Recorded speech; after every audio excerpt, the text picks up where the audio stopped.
Ce n'est pas ce que tu as perdu qui peut réveiller un mort. Ce n'est pas ce que tu cherches, espères ou attends qui peut réveiller un cadavre. Ce que tu possèdes ne pourra jamais t'accompagner au cimetière le jour de ta mort et ne pourra jamais t'envoyer au ciel après ta mort. Alors, regarde tout ce que tu possèdes, de toutes ces choses-là, celles que l'argent ne peut pas acheter, qui est le souffle de vie que Dieu te donne avec gratuité, sa fidélité à ton égard, ton réveil, ton sommeil, ton âme, bien-aimé, tu ne feras pas le contraire. Sois reconnaissant envers Dieu malgré tout, car tu n'es pas plus meilleur que ceux qui jouent le temps additionnel à l'hôpital. Tu n'es pas plus parfait que ceux qui sont à la fin du match au cimetière. Alors, ne vous faites pas de soucis de ce qui ne peut pas ajouter un seul jour à votre existence. Car la mort est la plus grande humiliation.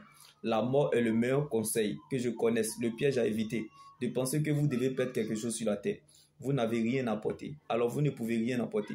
Vous êtes venu nu, vous retournerez nu.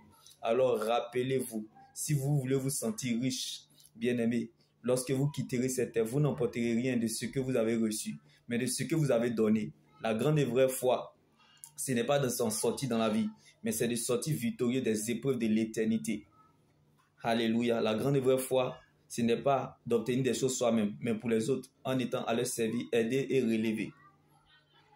Comme Jésus, roi qu'il était, s'est fait serviteur en lavant le pied de ses disciples. C'est par le sens du sacrifice pour les autres qu'on devient roi. Si la joie vous manque, essayez l'évangélisation. Parfois, tu ressens un grand vide. Ne continue pas à chercher comme Matt. Va au pied du Seigneur Jésus-Christ comme Marie, car parfois tu ne sais pas ce que tu veux. C'est l'Éternel qui te manque, comme Jonas dans le vent du poisson. Si tu fais de la parole de Dieu ton roi, comme David, tu deviendras sa reine comme Esther. Si l'argent, les grandes maisons, les grandes voitures, les voyages, le succès, la réussite, le mariage peuvent réveiller un cadavre au cimetière, c'est que pleure sur ta situation.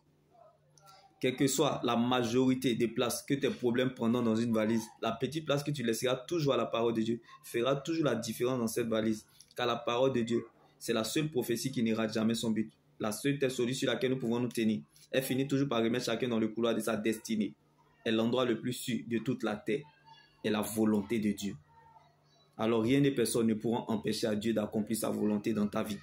Donc tant que tu n'es pas encore arrivé à l'accomplissement de ce que Dieu a dit, tant que tu n'as pas encore réalisé le plan de Dieu, tu ne peux pas quitter la scène.